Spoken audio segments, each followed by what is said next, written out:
नमस्कार, target with Alok online institute में मैं एनके सिंह विज्ञान विषय के साथ आपका स्वागत करता हूं, अभिनंदन करता हूं। पिछले लेक्चर में हम डाइजेस्टिव सिस्टम को कवर कर रहे थे और उसके अंतर्गत हमने किन किन बिंदुओं पे चर्चा किया था। 5 मिनट के लिए मैं सारी चीजों को रिकैप कर दे रहा हूं। आप रिलैक्स होकर मेरी बातों को बहुत ध्यानपूर्वक समझने की कोशिश करिएगा। हमने आपको बताया था कि जब भी हम भोजन के जटिल अणुओं को सरल भोज्य पदार्थों में बदल देते हैं तो इस क्रिया को पाचन कहा जाता है, डाइजेशन कहा जाता है। और इस डाइजेशन के लिए महत्वपूर्ण जो अवयव होता है वह एंजाइम है और जल। यानी बिना एंजाइम के, बिना जल के पाचन की प्रक्रिया संपादित नहीं हो सकती। तो एंजाइम और जल की सहायता से भोजन के जटिल अणुओं को सरल अणुओं में बदलने की जो क्रिया होती है इसको पाचन कहा जाता है या डाइजेशन कहा जाता है। इसके पश्चात हमने आपको बताया था कि डाइजेशन की जो प्रक्रिया होती है वह बक्कल कैविटी यानी कि मुख गुहा से प्रारंभ हो जाती है। और हमने आपको बताया था कि इस बक्कल कैविटी में यानी कि इस मुख गुहा में पाचन बेसिकली किसका होता है, तो इसमें पाचन होता है बेसिकली कार्बोहाइड्रेट का। क्योंकि हमने आपको बताया था कि इस कार्बोहाइड्रेट को पचाने वाला यहां पे एक एंजाइम उपस्थित होता है हमारे सलाइवा में, हमारे लार में, और उस एंजाइम का नाम होता है टाइलिन। और ये टाइलिन क्या करता है, ये स्टार्च को माल्टोज में बदल देता है। और साथ ही हमने आपको यह भी बताने का प्रयास किया था कि इसी बक्कल कैविटी में, इसी मुख गुहा में एक लाइसोजाइम नामक एंजाइम भी पाया जाता है जो विभिन्न प्रकार के रोगाणुओं के भक्षण करने का कार्य करता है। और उसके पश्चात हमने बताया था कि भोजन आपकी इस जो है नली में प्रवेश करता है और इस नली का नाम होता है आइसोफेगस। इस नली का नाम होता है आइसोफेगस, या इसी को हिंदी में बोला जाता है ग्रास नली। और ग्रास नली की सबसे महत्वपूर्ण विशेषता हमने ये बताई थी एग्जाम के पॉइंट ऑफ व्यू से कि इसमें किसी भी प्रकार का कोई भी पाचक एंजाइम नहीं पाया जाता। यानी कि अगर यहां पे एंजाइम नहीं पाया जाएगा तो इसका मतलब है कि यहां पे पाचन की क्रिया नहीं होगी, क्योंकि पाचन की क्रिया के लिए सबसे महत्वपूर्ण तत्व हमने बताया है एंजाइम। एंजाइम जहां पे भी रहेगा वहां पे पाचन की प्रक्रिया संपादित होगी, और एंजाइम नहीं रहेगा तो पाचन की प्रक्रिया संपादित नहीं होगी। तो आइसोफेगस में एंजाइम नहीं तो इसका मतलब पाचन नहीं। इसका सर्वाधिक महत्वपूर्ण कार्य होता है कि यह बक्कल कैविटी को अमाशय से जोड़ने का कार्य करती है। हमने आपको बताया था कि पूरे आहार नाल में भोजन जो है एक मूवमेंट के द्वारा जो है चलता रहता है, आगे बढ़ता रहता है, अग्रसर होता है। और उस मूवमेंट का नाम होता है पेरिस्टाल्सिस मूवमेंट, यानी कि क्रमाकुंचन गति। क्रमाकुंचन गति एक ऐसी गति होती है जो भोजन को धीरे धीरे जो है आपके पूरे आहार नाल में आगे बढ़ने देती है। और इसकी सर्वाधिक अच्छी विशेषता हमने आपको बताई है कि इस पे ग्रेविटेशन का कोई भी प्रभाव नहीं पड़ता। किस पे? पेरिस्टाल्सिस मूवमेंट पे।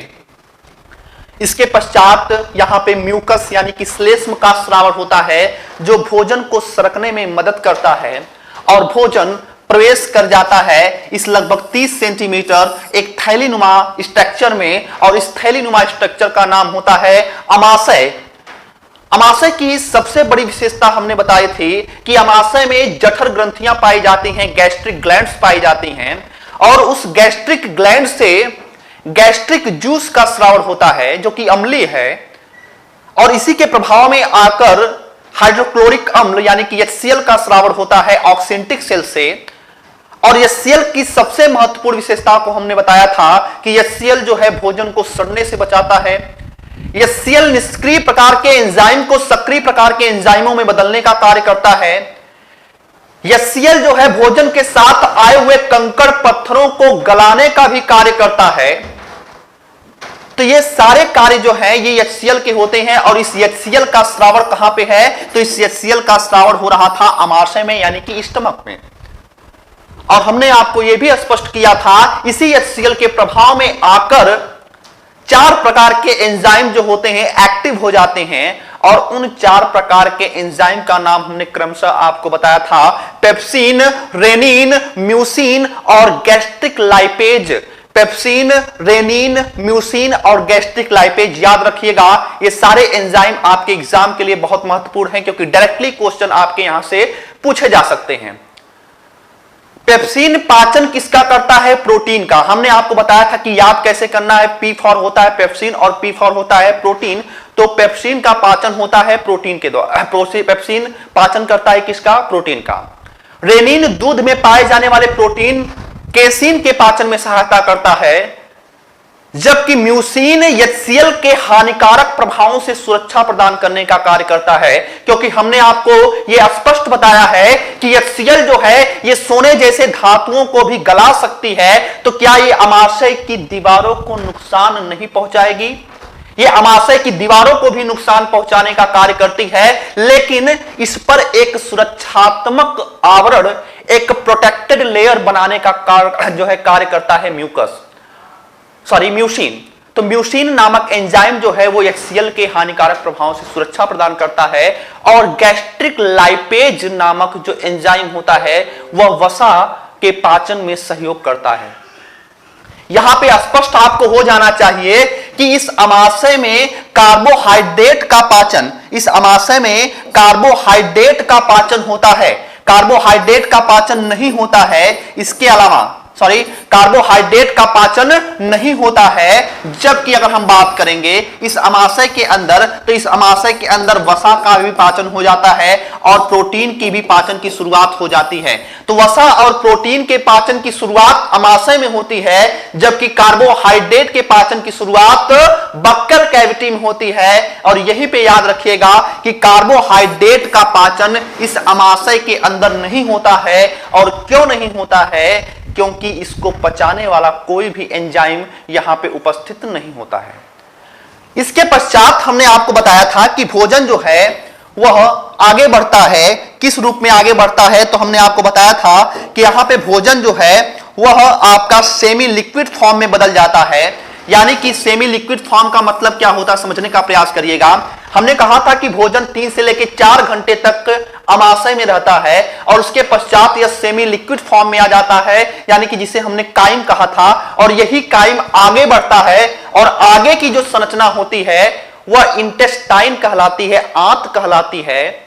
और आंत के विषय में हमने आपको स्पष्ट रूप से बताया था कि आंत 2 तरह का होता है, इंटेस्टाइन 2 तरह की होती है, एक छोटी आंत, दूसरी बड़ी आंत। छोटी आंत इस वजह से छोटी है क्योंकि उसका व्यास छोटा है, जबकि लंबाई इसकी सर्वाधिक होती है। और बड़ी आंत इस वजह से बड़ी है क्योंकि उसका व्यास अधिक है लेकिन लंबाई छोटी होती है।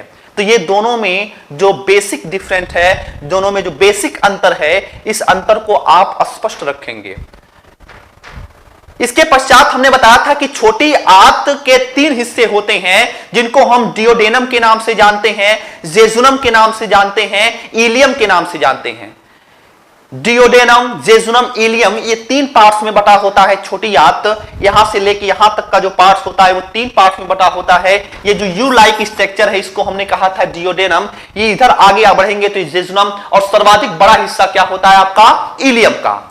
और इसके पश्चात हमने बताया था कि बड़ी आंत के भी 3 हिस्से होते हैं, जिनको हमने सीकम, कोलन और रेक्टम कहा था। ये 3 हिस्सों में बटा संरचना होती है। आज हम बात करेंगे कि ये जो काइम प्रवेश करता है, ये जो काइम प्रवेश करता है इस यू लाइक स्ट्रक्चर में, इस छोटी आंत के प्रारंभिक हिस्से में, जिसको हम डियोडेनम कह रहे हैं, तो यहां पे पाचन की प्रक्रिया किस प्रकार से संपन्न होती है। आशा करता हूं कि इतनी चीजें आपको समझ में आ गई होंगी। बात करते हैं कि छोटी आंत में भोजन का पाचन। बात करते हैं छोटी आंत में भोजन का पाचन। छोटी आंत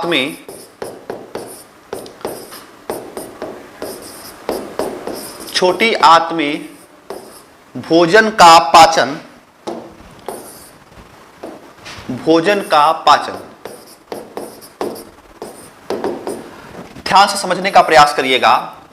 अगर यहां पे फिगर में थोड़ा सा आप गौर करिएगा, ध्यान से यहां पे फिगर में अगर मैं ध्यान करिएगा, अगर सिंपल एक डायग्राम में बनाने की कोशिश करूं तो ये आपका हो जाएगा अमाशय, और अमाशय के पश्चात ये जो आपकी संरचना है ये क्या है? आपकी छोटी आंत का प्रारंभिक हिस्सा, जिसको हम बोल रहे हैं डियोडेनम। और डियोडेनम में जैसे ही भोजन प्रवेश करता है, यहां पे यानी कि इस अमाशय और छोटी आंत का जो प्रारंभिक हिस्सा होता है, यहां पे एक संरचना पाई जाती है और इस संरचना का नाम होता है, एक पत्ती जैसी संरचना पाई जाती है जिसको कहा जाता है अग्नाशय, जिसको कहा जाता है पैंक्रियाज। और इस पैंक्रियाज यानी कि अग्नाशय से एक जूस निकलता है, एक रस निकलता है और इस रस का नाम होता है अग्नाशयी रस। इस रस का नाम होता है अग्नाशयी रस। और इसी अमाशय से जुड़ी हुई एक संरचना पाई जाती है मानव शरीर में और इस संरचना का नाम होता है लीवर, यानी कि इसे कहा जाता है यकृत। और इस यकृत से एक संरचना बाहर निकलती है, एक रस आवृत होता है और उस रस का नाम होता है पित्त रस। तो आपको यहां पे दो चीजें समझ में आ जानी चाहिए कि इस डियोडेनम वाले पार्ट्स में, छोटी आंत के पहले वाले हिस्से में, इस अग्नाशय में बना हुआ अग्नाशयी रस, अग्नाशय में बना हुआ अग्नाशयी रस यानी कि पैंक्रियाटिक जूस और इस यकृत में बना हुआ पित्त रस यानी कि बाइल जूस की मदद से पाचन की क्रिया संपादित होती है। अब यह किस तरीके से पाचन की क्रिया संपादित करती है समझने का प्रयास करिएगा। पहली चीज तो मैं आपको यह बता दूं कि यहां से एक डक्ट, एक नलिका और पैंक्रियाज से एक डक्ट, एक नलिका जो है ये कॉमन रूप से जो है आके इस डियोडेनम में मिलती हैं, इस ग्रहणी में मिलती हैं। तो सबसे पहले जो है यकृत में जिस रस का निर्माण हो रहा है, जिसको हम पित्त रस कह रहे हैं, यह पित्त रस जो है इस नलिका के माध्यम से इस डियोडेनम में, इस ग्रहणी में, इस छोटी आंत के प्रारंभिक हिस्से में प्रवेश कर जाती है। तो पहले आपको यह समझना पड़ेगा कि यह पित्त रस जो है ये किस तरीके से पाचन की क्रिया में यहां पे महत्वपूर्ण भूमिका निभाता है। पित्त रस किस तरीके से यहां पे जो काइम आया है, जो अमाशय में पचा हुआ भोजन आया है, वह किस तरीके से यहां पे पाचन की क्रिया को संपादित करता है। तो पहली चीज तो आपको यह समझिएगा कि पित्त रस का निर्माण या हम कह सकते हैं बाइल जूस का निर्माण यकृत यानी कि लीवर में होता है, यकृत में होता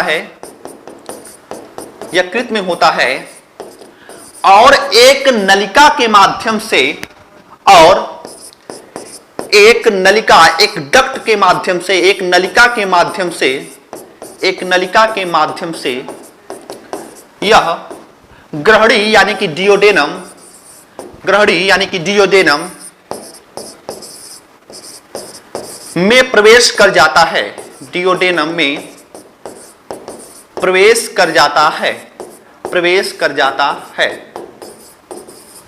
प्रवेश करने के उपरांत यह क्या प्रक्रिया करता है, या ये पित्त रस का निर्माण होता है, संचय कहां पे होता है, या यकृत की और क्या क्या विशेषताएं होती हैं, वो अभी अगले हम चरण में जब पढ़ेंगे। आपको हमने बताया था कि आहार नाल और सहायक पाचक ग्रंथियां दो हिस्सों में हमने बांटकर अध्ययन करना शुरू किया था। तो यकृत के बारे में डिटेल से हम वहां पे अध्ययन करेंगे। अभी मैं केवल आपको इतना बताने का प्रयास कर रहा हूं कि जब ये पित्त रस इस ग्रहणी में आ जाएगा तो यह कौन सी प्रक्रिया को जन्म देगा या किस प्रकार से यह भोजन के पाचन में सहायता करेगा। तो पहली चीज तो मैं आपको यह स्पष्ट कर दूं कि पित्त रस में किसी भी प्रकार का कोई भी एंजाइम नहीं पाया जाता है। पित्त रस में किसी भी प्रकार का कोई भी एंजाइम नहीं पाया जाता है। और हमने आपको कॉन्सेप्ट ये बताया था कि अगर एंजाइम रहेगा तो पाचन की प्रक्रिया संपादित होगी, और अगर एंजाइम नहीं पाया जाएगा तो पाचन की प्रक्रिया संपादित नहीं होगी। इसका मतलब यह हुआ कि पित्त रस पाचन नहीं करता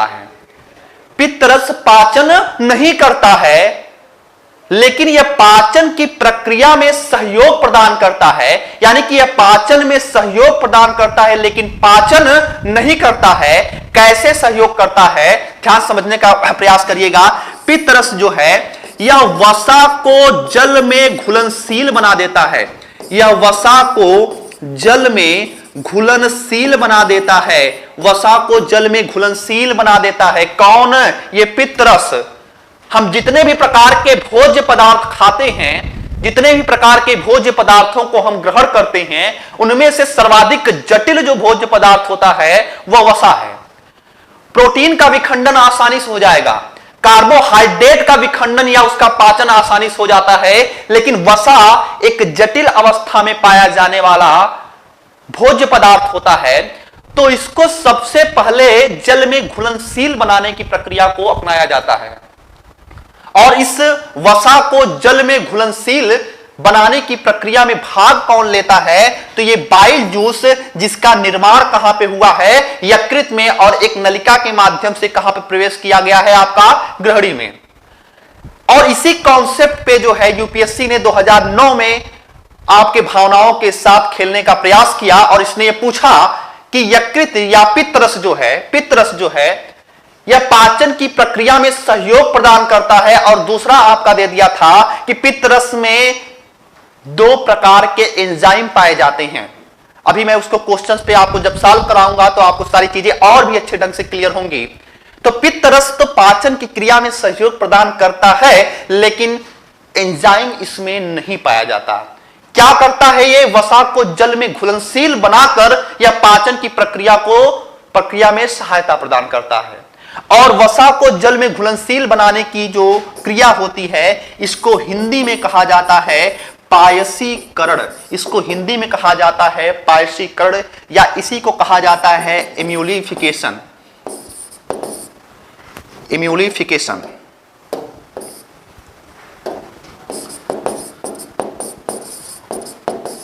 या कहीं कहीं इमल्सीकरण भी लिखा रहता है इसको। तो वसा को जल में घुलनशील बनाने की क्रिया को पायसीकरण या इमल्सिफिकेशन कहा जाता है। अब ये वसा का यहाँ पे जो भी जटिल अणु होगा वह क्या हो गया है? जल में घुलनशील बन गया है। अब इस अग्नाशय में बना हुआ अग्नाशयी रस जो होता है, इस अग्नाशयी रस की महत्वपूर्ण विशेषता ये होती है कि इस अग्नाशयी रस में ऐसे एंजाइम पाए जाते हैं जो भोजन के कार्बोहाइड्रेट का जो भोज्य पदार्थ होता है, वसा, प्रोटीन, इन तीनों को पचाने में समर्थ होता है। ये कौन? अग्नाशयी रस। अग्नाशयी रस में वह क्षमता होती है जो कार्बोहाइड्रेट, प्रोटीन और वसा तीनों को पचाने में समर्थ होता है। इसी वजह से अग्नाशयी रस को पूर्ण पाचक रस कहा जाता है। अग्नाशयी रस को क्या कहा जाता है? पूर्ण पाचक रस। क्यों पूर्ण पाचक रस कहा जाता है? वो इस वजह से पूर्ण पाचक रस कहा जाता है क्योंकि इस अग्नाशयी रस में ऐसे एंजाइम पाए जाते हैं जो कार्बोहाइड्रेट, वसा और प्रोटीन तीनों को पचाने में समर्थ होते हैं। इसी वजह से अग्नाशयी रस यानी कि पैंक्रियाटिक जूस को पूर्ण पाचक रस कहा जाता है। और अग्नाशयी रस के बारे में इतनी महत्वपूर्ण बात मैं बताने जा रहा हूं, ध्यान सुनिएगा। अग्नाशयी रस का निर्माण होता है अग्नाशय में, लेकिन हमने आपको बताया है कि एक नलिका के माध्यम से प्रवेश कर जाता है। कहां पे? डियोडेनम, जो कि छोटी आंत का पहला हिस्सा है। तो जब यहां पे यह प्रवेश कर जाता है तो ये विभिन्न प्रकार के जो एंजाइम अभी मैं आपको बताऊंगा जो अग्नाशयी रस में पाए जाते हैं, वो पाचन की क्रिया को संपादित करने का कार्य करते हैं।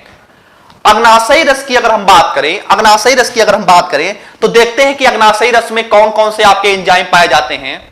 अगर मैं अग्नाशयी रस की बात करूं तो अग्नाशयी रस में मुख्यतः जो है आपके 3 प्रकार के एंजाइम पाए जाते हैं। मुख्यतः जो है आपके 3 प्रकार के एंजाइम इस अग्नाशयी रस में, इस पैंक्रियाटिक जूस में पाए जाते हैं। कौन कौन से होते हैं समझने का प्रयास करते हैं। यहां पे जो पहला एंजाइम होता है उसका नाम होता है ट्रिप्सिन। दूसरा जो एंजाइम होता है उसका नाम होता है एमाइलेज। और जो तीसरे प्रकार का एंजाइम होता है उसका नाम होता है लाइपेज। तो 3 प्रकार के आपके एंजाइम पाए जाते हैं।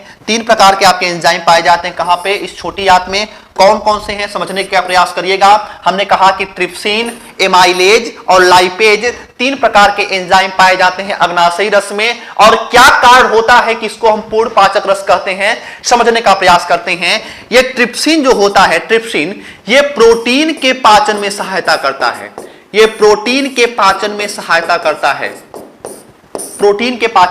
करता है। ये एमाइलेज जो होता है, ये कार्बोहाइड्रेट के पाचन में सहायता करता है। और अगर मैं लाइपेज की बात करूं तो लाइपेज जो है यह वसा के पाचन में सहयोग करता है। तो हमने आपको बताया था कि भोज्य पदार्थों के रूप में सर्वाधिक महत्वपूर्ण भोज्य पदार्थ प्रोटीन मिलेगा, कार्बोहाइड्रेट मिलेगा, वसा मिलेगा। और इन तीनों को पचाने में समर्थ जो रस है, जो जूस है, उसको हम किस नाम से जान रहे हैं? उसको हम पैंक्रियाटिक जूस के नाम से जान रहे हैं, उसको हम अग्नाशयी रस कह रहे हैं। इसी वजह से अग्नाशयी रस को पूर्ण पाचक रस कहा जाता है। और यह प्रक्रिया कहां पे संपादित हो रही है? तो यह प्रक्रिया जो है इस यू लाइक स्ट्रक्चर, जिसको हम डियोडेनम कह रहे हैं, जिसको हम ग्रहणी कह रहे हैं, जिसको हम छोटी आंत का प्रारंभिक हिस्सा कह रहे हैं, यहां पे यह संपादित हो रही है। मैं बार बार जोर देके इस वजह से कह रहा हूं कि ये छोटी आंत का प्रारंभिक हिस्सा है, क्योंकि अक्सर लोग यहां पे कंफ्यूज हो जाते हैं। आगे वाली संरचना को वह छोटी आंत कहते हैं और ऊपर वाली संरचना को ग्रहणी कहते हैं, जबकि जानकारी के अभाव में वह यह नहीं जानते हैं कि यह ग्रहणी भी आपका छोटी आंत का ही एक हिस्सा होता है। ठीक है, इतनी सारी चीजें हो जाती हैं आपका यहां पे डियोडेनम में। अब डियोडेनम में अगर इतनी सारी प्रक्रिया हो जाती है तो फिर भोजन क्या करेगा? भोजन आगे बढ़ेगा। और भोजन आगे जब बढ़ेगा तो छोटी आंत के दो और महत्वपूर्ण हिस्से मिलेंगे, जिसको हम जेजुनम और इलियम के नाम से जानते हैं, और वहां पे भी पाचन की प्रक्रिया संपादित होगी। तो अब मैं बताने जा रहा हूं आपको, ये तो आपका था डियोडेनम, यानी कि ये प्रारंभिक स्टेप था जो कि आपके डियोडेनम में संपन्न हुआ। अब मैं आपको बताने जा रहा हूं कि जब भोजन आगे बढ़ेगा, यानी कि जब भोजन आपका इस वाले हिस्से में, ये तो आपका डियोडेनम वाला पार्ट था, जब ये इस वाले हिस्से में बढ़ेगा तो उसके पश्चात भोजन की प्रक्रिया किस प्रकार संपादित होगी, समझने का प्रयास करते हैं। तो यहां पे एक छोटी सी हम हेडिंग दे देंगे, छोटी आंत के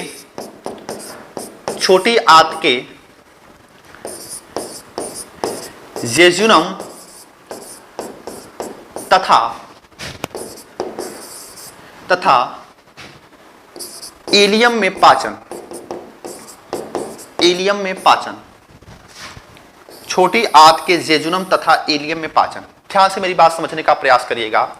जब भोजन आपका आगे बढ़ता है और छोटी आंत में प्रवेश करता है, यानी कि यहां से लेकर यहां तक प्रवेश करता है, तो उसके पश्चात आंत की दीवारों पे ब्रूनर्स ग्लैंड्स पाई जाती हैं, और उन ब्रूनर्स ग्लैंड्स से जो है आंत्र रस का स्रावण होता है, या हम कह सकते हैं इंटेस्टाइन जूस का स्रावण होता है।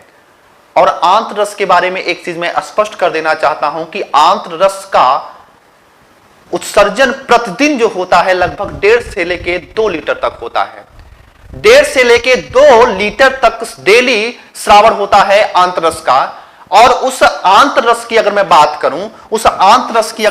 करूं, जो कि आपके इंटेस्टाइनल जूस की अगर मैं बात करूं, तो आंतरस में लगभग 98% जो पाया जाता है, 98% जल पाया जाता है। 98% जल पाया जाता है, जबकि 2% जो है ये एंजाइम पाया जाता है। 2% जो है एंजाइम पाए जाते हैं, और कुछ लवण भी पाए जाते हैं। याद रखिएगा, पाचन की प्रक्रिया में जल बहुत ही आवश्यक होता है। म्यूकस के बारे में हमने आपको स्पष्ट रूप से बताया है कि म्यूकस का स्रावण पूरे आहार नाल की दीवारों के द्वारा जो होता है, यह स्रावित होता रहता है, जो भोजन को सरकने में मदद करता है।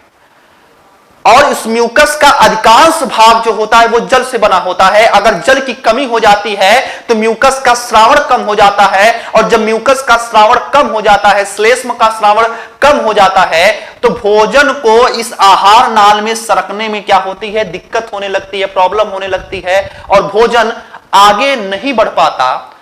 और जब भोजन आगे नहीं बढ़ पाता तो हमको हिचकी आने लगती है, और हम कहते हैं कि हमको किसी की याद आ रही है। और जब वही हम पानी पीते हैं तो याद आना बंद हो जाता है। याद रखिएगा, वो जो हिचकी की बीमारी हो रही है, वो जो हिचकी की प्रॉब्लम हो रही है, वो कोई याद नहीं कर रहा है, वहां पे जल की कमी हो जाती है। और जब हम पानी पीते हैं, मान लीजिए भोजन यहां पे सरकने में दिक्कत हो रही है, तो जैसे ही हम पानी पीते हैं, भोजन क्या होता है? आसानी से सरक के आगे बढ़ जाता है। और जब जल अधिक होगा तो हमारे शरीर में, आहार नाल में जो है श्लेष्म की कोई भी प्रॉब्लम नहीं होगी, यानी कि भोजन आसानी से सरकते हुए आगे बढ़ेगा। तो जब जल की कमी होती है तब हिचकी आने की प्रॉब्लम शुरुआत होती है। तो हमने कहा कि 2% इसमें एंजाइम पाए जाते हैं, जबकि 98% क्या पाया जाता है, आपका जल पाया जाता है। अगर मैं छोटी आंत के जेजुनम और इलियम में बात करूं तो इसमें जो एंजाइम पाए जाते हैं वो 5 प्रकार के एंजाइम बहुत महत्वपूर्ण होते हैं, और इन 5 प्रकार के एंजाइमों की मदद से भोजन के पाचन की प्रक्रिया यहां पे पूर्ण हो जाती है। क्योंकि हमने आपको बताया है कि भोजन के पाचन की प्रक्रिया वहां पे पूर्ण हो जाएगी जहां पे ग्लूकोज की प्राप्ति हो जाएगी, जहां पे अमीनो एसिड की प्राप्ति हो जाएगी, जहां पे फैटी एसिड की प्राप्ति हो जाएगी। क्योंकि जटिल अणु क्या था, जटिल अणु था आपका कार्बोहाइड्रेट, जिसको हम ग्लूकोज में बदल देंगे तो पाचन की प्रक्रिया पूर्ण। जटिल अणु क्या है, प्रोटीन है, और जब इस प्रोटीन को हम बदल देंगे अमीनो एसिड में तो हम कहेंगे कि पाचन की प्रक्रिया पूर्ण हो गई है। और वसा क्या होता है, वसा एक प्रकार का जटिल अणु है, और जब इसी वसा को हम फैटी एसिड में बदल देते हैं तो कहेंगे कि पाचन की प्रक्रिया पूर्ण हो गई है। तो हम क्यों ये बोलते हैं कि ये छोटी आंत में पाचन की प्रक्रिया पूर्ण हो जाती है, थोड़ा समझने का प्रयास करते हैं। और वे कौन कौन से एंजाइम होते हैं जो यहां पे यानी कि छोटी आंत में पाचन की क्रिया को पूर्ण करते हैं, ध्यान से समझिएगा। अगर मैं छोटी आंत की बात करूं, छोटी अगर आंत की मैं बात करूं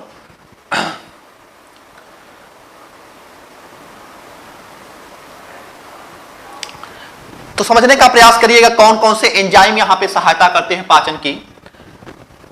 पहला जो एंजाइम होता है उसका नाम होता है इरिप्सिन, इरिप्सिन।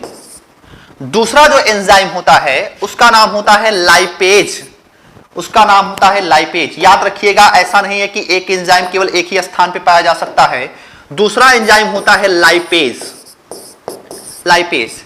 तीसरा जो एंजाइम होता है उसका नाम होता है सुक्रेज, सुक्रेज। तीसरा जो एंजाइम होता है इसका नाम होता है माल्टेज, माल्टेज।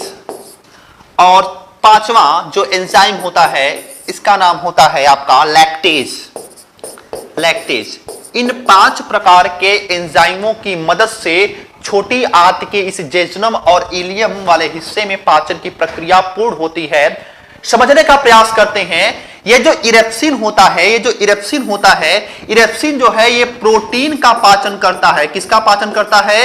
ये प्रोटीन का पाचन करता है। और प्रोटीन को जो भी आपका पेप्टोन में बना हुआ है या पॉलीपेप्टाइड में बना हुआ है या कोई डायरेक्टली प्रोटीन का ही अवयव है, तो उस प्रोटीन के अवयव को या पेप्टोन को या पॉलीपेप्टाइड को, जो कि प्रोटीन का ही एक रूप है, उन सारे प्रोटीन के अवयवों को यह बदल देता है किसमें? यह बदल देता है अमीनो एसिड में।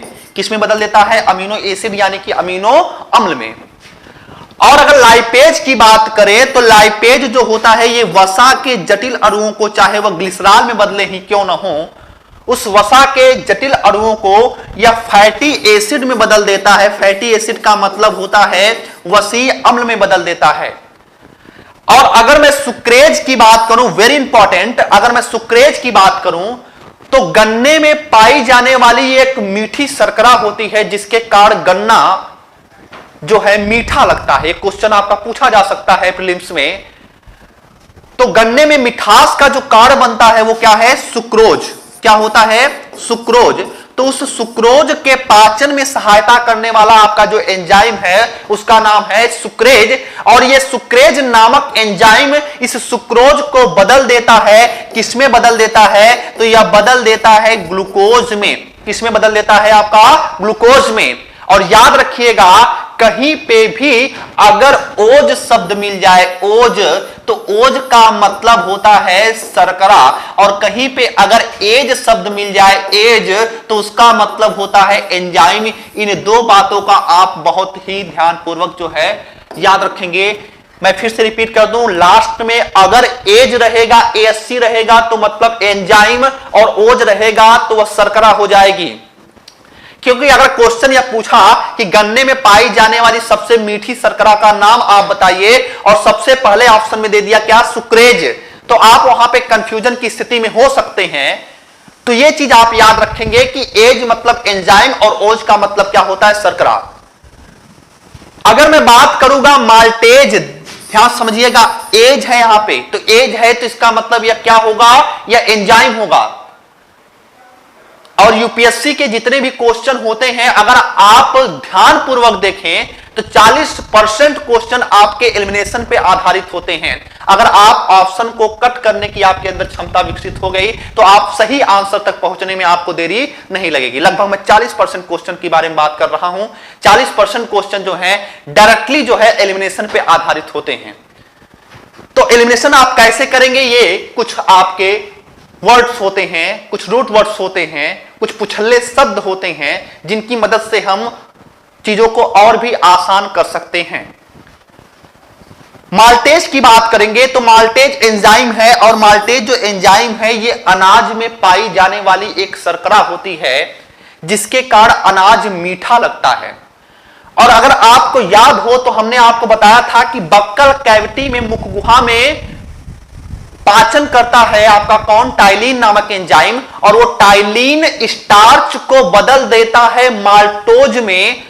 और वो जो माल्टोज है वो कहां पे आ गया है इस समय, वह छोटी आंत में आ गया है। कहां पे, छोटी आंत में। और इस माल्टोज जो कि शर्करा है, क्यों शर्करा है, क्योंकि ओज लगा है, ओज है तो इसका मतलब शर्करा। तो इस माल्टोज को, जो कि अनाज को मिठास का कारण बनती है, तो इस माल्टोज को ये जो माल्टेज नामक एंजाइम है यह बदल देता है। किसमें बदल देगा, तो यह बदल देता है ग्लूकोज में। किसमें बदल देगा, ये ग्लूकोज में। अगर मैं लैक्टेज की बात करूं, लैक्टेज की, तो लैक्टेज जो है यह दूध में पाई जाने वाली एक शर्करा होती है जिसका नाम होता है लैक्टोज। लैक्टोज जिसके कारण दूध मीठा लगता है। दूध में मिठास का कारण क्या बनता है, लैक्टोज। तो उस लैक्टोज को ये लैक्टेज नामक जो एंजाइम होता है, इस लैक्टोज को बदल देता है किसमें, ग्लूकोज में बदल देता है। किसमें बदल देता है, ग्लूकोज में।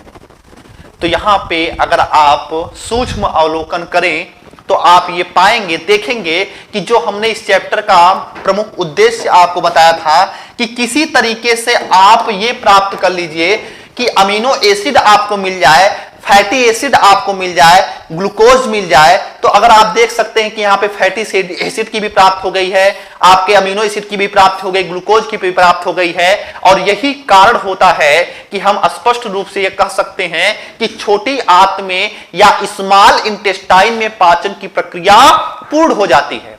क्यों पूर्ण हो जाती है, क्योंकि भोजन अब इतने टुकड़ों में विभाजित हो चुका है, इतने टुकड़ों में विभाजित हो चुका है। वह जटिल जो अणु था जिसको हमने ग्रहण किया था वह अब इतने सरल अवस्था में आ चुका है कि अब इसको कोशिकाएं एब्जॉर्ब कर लेंगी, आसानी से अवशोषित कर लेंगी। ब्लड के माध्यम से वो जिस भी कोशिका तक पहुंचाए जाने योग्य होंगी वहां तक वह उसको पहुंचा देंगी। अभी उस पर हम बात करेंगे कि कैसे एब्जॉर्बेशन की क्रिया होती है, कैसे आपका अवशोषण होता है।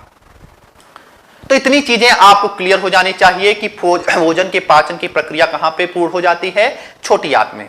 बड़ी आंत में भोजन का पाचन नहीं होता है। बड़ी आंत में भोजन का पाचन इस वजह से नहीं होता है क्योंकि एंजाइम नहीं स्रावित होता है। और हमने आपको स्पष्ट रूप से यह बताया है कि जब भी एंजाइम का श्रावण नहीं होगा, जिस भी अंग में एंजाइम का श्रावण नहीं होगा, वहां पे पाचन की प्रक्रिया संपादित नहीं होगी।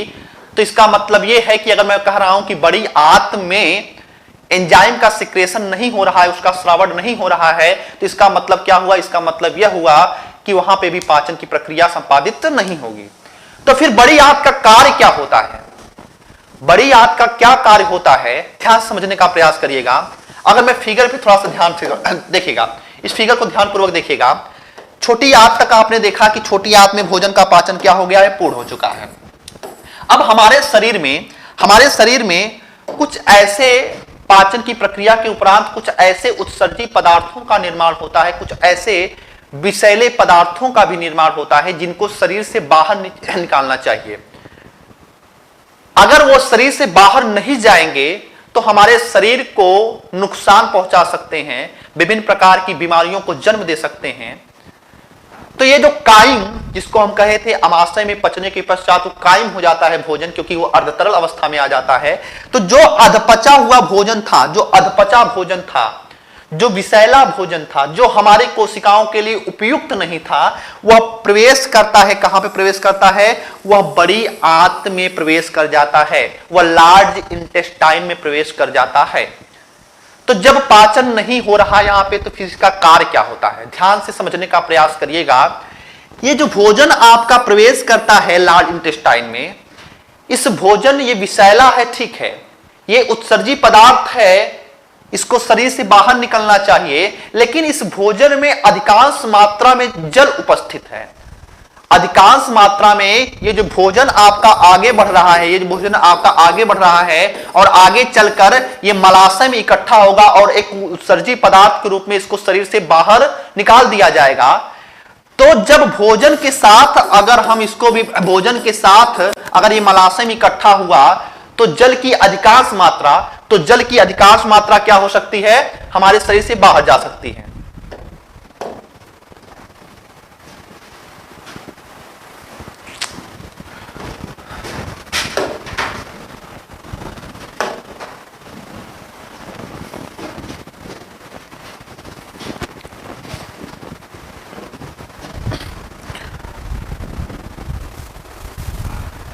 तो अगर भोजन के साथ या उत्सर्जी पदार्थ के रूप में मलाशय में इकट्ठा होगा, तो जल भी इसी भोजन के साथ अधिकांश मात्रा में हमारे शरीर से बाहर चला जाएगा। तो अधिक मात्रा में जल हमारे शरीर से बाहर न जाए इस उत्सर्जी पदार्थ के रूप में, इस वजह से ये बड़ी आंत जो है, जो भी भोजन में आपका जल उपस्थित है उसको वह अवशोषित कर लेता है, उसको एब्जॉर्ब कर लेता है। ये बड़ी आंत जो है इस उत्सर्जी भोजन में क्या करता है? इस जल जो उपस्थित है आपका यहां पे, उस जल को अवशोषित कर लेता है और शेष बचा हुआ आपका जो भोजन होता है वह मल के रूप में शरीर से बाहर निकलता है। याद रखिएगा, जब किसी व्यक्ति को कॉलरा नामक बीमारी होती है या कब्ज जैसी समस्या होती है, तो वो कहां से संबंधित है? ध्यान से समझिएगा। अगर मान लीजिए यहां पे जल का अवशोषण न हो, बड़ी आंत के द्वारा जल का अवशोषण न हो, उसका एब्जॉर्बेशन न किया जाए, तो वह भोजन के रास्ते क्या हो जाएगा? मलाशय में इकट्ठा हो जाएगा और उसको उत्सर्जी पदार्थ के रूप में बाहर हम कर देंगे। तो अधिक मात्रा में हमारे शरीर से जल बाहर चला जाएगा, तो निर्जलीकरण की अवस्था आ जाएगी, डिहाइड्रेशन की अवस्था आ जाएगी। और अगर इसने अधिक मात्रा में जल को अवशोषित कर लिया, तो मल हमारा कठोर हो जाएगा, यानी कि कब्ज जैसी समस्या उत्पन्न हो जाएगी। तो इन दोनों समस्याओं के लिए जिम्मेदार क्या होता है? इस बड़ी आंत का संक्रमण। अगर बड़ी आंत में थोड़ा सा भी संक्रमण हुआ तो ये दोनों कारण हो सकते हैं। अगर अधिक जल का अवशोषण कर लिया तो कब्ज जैसी समस्या, और अगर नहीं किया तो डिहाइड्रेशन जैसी समस्या उत्पन्न होने लगेगी। तो बेसिकली अगर हम बात करें कि बड़ी आंत का कार्य क्या होता है, तो बड़ी आंत का कार्य जो है ये जल को अवशोषण करने का सबसे महत्वपूर्ण कार्य होता है। और यहीं पे हमने आपको बताया है कि बड़ी आंत का जो पहला हिस्सा होता है सीकम, तो इस सीकम से जुड़ी हुई एक संरचना होती है जिसका नाम होता है अपेंडिक्स। याद रखिएगा, सीकम से जुड़ा हुआ हिस्सा होता है कौन सा? अपेंडिक्स। क्या नाम होता है उसका? अपेंडिक्स। और अपेंडिक्स के बारे में हमने आपको पिछले लेक्चर में बताया था कि ये एक प्रकार का अवशेषी अंग होता है। इसका शरीर में अभी कोई यूज नहीं है, पहले कभी था। क्या था? यह सेलुलोज के पाचन में क्या करता था? यह सेलुलोज के पाचन में सहायता करता था। तो इतनी बातें थी आपको डाइजेस्टिव सिस्टम के अंतर्गत कि कैसे भोजन का पाचन होता है। लेकिन पाचन हम क्यों कर रहे हैं? पाचन हम इस वजह से कर रहे हैं क्योंकि कोशिकाओं को एनर्जी प्राप्त हो सके। हमारा शरीर जो है वो कोशिकाओं से मिलकर बना है और कोशिका तभी कार्य करेगी जब इस कोशिका के पास दो चीजें पहुंचेंगी। पहली चीज होती है ग्लूकोज और दूसरी चीज होती है ऑक्सीजन। जब तक ग्लूकोज और ऑक्सीजन किसी सेल के पास, किसी कोशिका के पास नहीं पहुंचेगा, तब तक कोशिका जो है एटीपी का उत्पादन नहीं करेगी, अर्थात वह धीरे धीरे कार्य करना बंद कर देगी। किन परिस्थितियों में? जब उसके पास ये ग्लूकोज और ऑक्सीजन नहीं पहुंचेगा। तो हमने भोज्य पदार्थों को ग्रहण किया, पाचन किया और हमको क्या मिल गया? ग्लूकोज की प्राप्ति हो गई। ग्लूकोज कहां पे है? अभी ग्लूकोज है आपके स्मॉल इंटेस्टाइन में, लेकिन इस समय आप लोग पढ़ रहे होंगे तो आपके ब्रेन की कोशिकाएं कार्य कर रही होंगी। तो ब्रेन की कोशिकाएं कार्य कर रही होंगी तो ब्रेन की कोशिका को ग्लूकोज की आवश्यकता है, इस स्मॉल इंटेस्टाइन को नहीं। और यहां पे है ग्लूकोज, यानी कि स्मॉल इंटेस्टाइन पे है, ब्रेन की कोशिका के पास नहीं है। तो कोई तो वह माध्यम होना चाहिए, कोई तो वह माध्यम होना चाहिए कि ग्लूकोज इस स्मॉल इंटेस्टाइन से कहां पे पहुंच जाए? इस ब्रेन की कोशिका के पास पहुंच जाए। तो हमारे शरीर में जो परिवहन का सबसे बड़ा स्रोत होता है, परिवहन का सबसे बड़ा साधन होता है, वह ब्लड है। हमारे शरीर में चाहे ऑक्सीजन को लेके जाना हो, चाहे कार्बन डाइऑक्साइड को लेके जाना हो, चाहे ग्लूकोज को लेके जाना हो, चाहे विटामिन को लेके जाना हो, चाहे फैटी एसिड को लेके जाना हो, किसी भी चीज को अगर एक स्थान से दूसरे स्थान पर लेके जाना है तो उसके लिए रिस्पॉन्सिबल कौन होता है? ब्लड। क्योंकि ब्लड एक प्रकार का तरल संयोजी ऊतक होता है, उसमें परिवहन की क्षमता पाई जाती है। तो कैसे ब्लड जो है इस छोटी आंत से ग्लूकोज को एब्जॉर्ब करेगा और कैसे इस कोशिका तक पहुंचाएगा, इन सारी चीजों को थोड़ा सा समझने का प्रयास करते हैं। तो अगली जो प्रक्रिया हमारी है भोजन के पाचन की, वह है अवशोषण।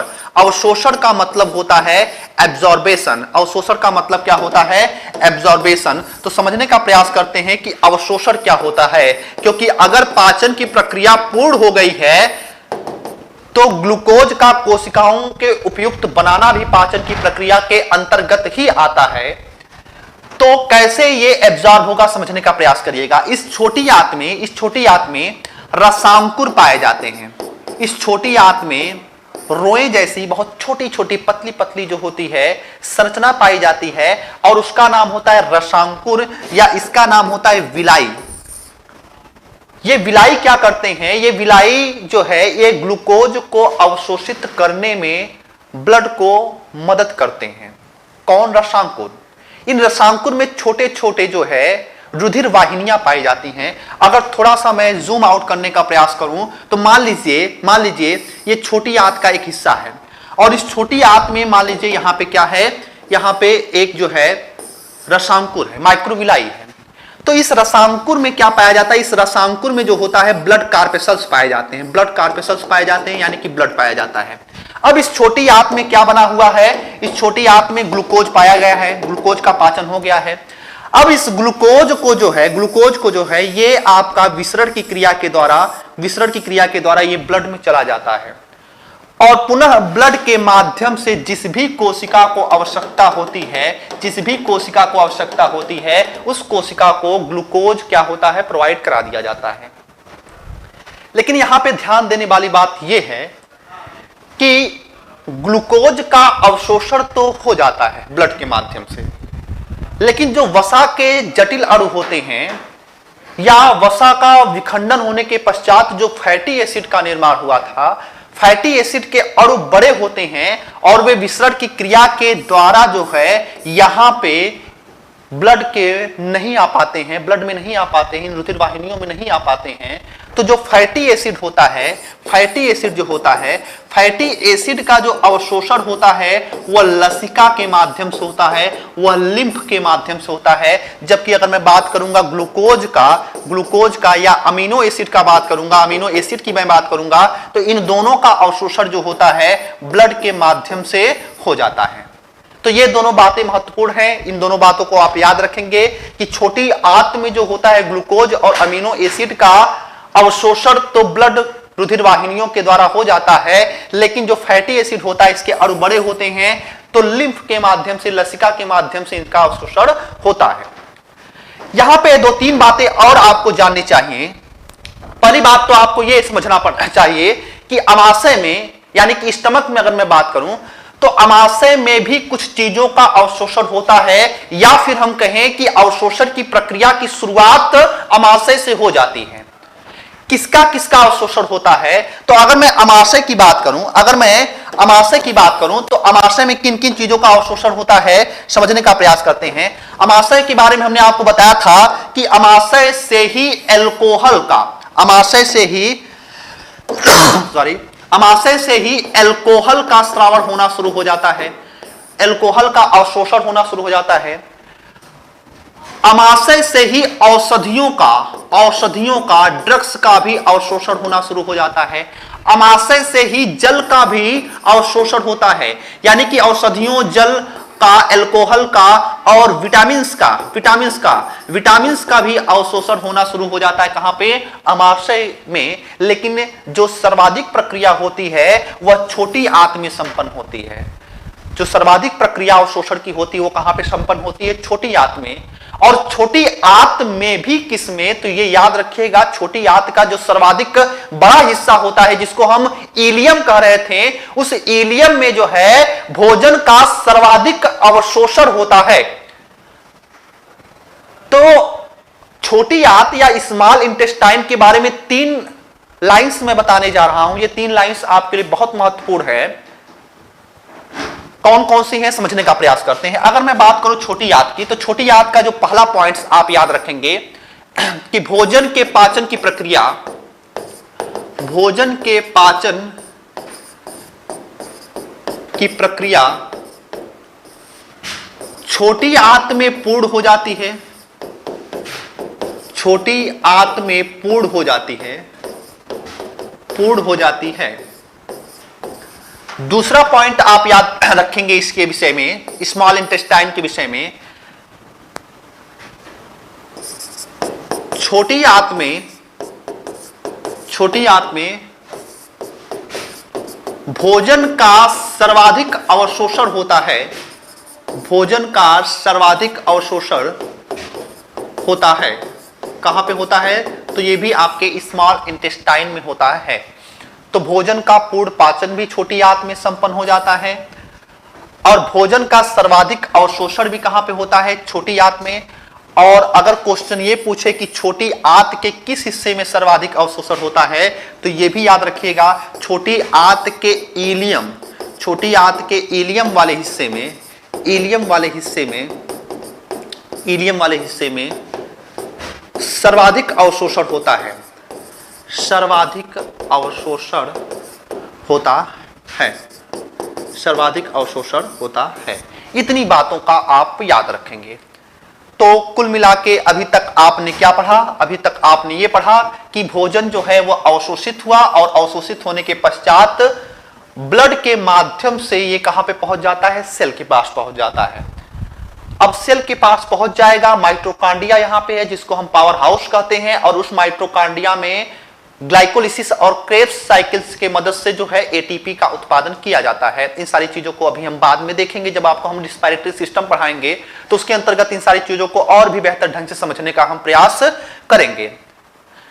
अब कल वाले लेक्चर में हम यह समझने का प्रयास करेंगे कि ये यकृत या लीवर जो है यह कैसे पाचन की प्रक्रिया में सहयोग प्रदान कर रहा है। एक तो पित्त रस का निर्माण कर रहा है, लेकिन इसके अलावा और क्या क्या इंपॉर्टेंट बातें हैं जो हमको यकृत के बारे में समझनी चाहिए, जहां से क्वेश्चन पूछे जाते हैं, और इस अग्नाशय से किस प्रकार से क्वेश्चन पूछे जाते हैं, और अग्नाशय से किस प्रकार के हार्मोन्स का स्रावन होता है, और क्यों हम अग्नाशय को एक मिक्स्ड ग्लैंड्स के नाम से जानते हैं, मिश्रित ग्रंथ के नाम से जानते हैं। इन सारी बातों पर चर्चा हम करेंगे कल। जय हिंद।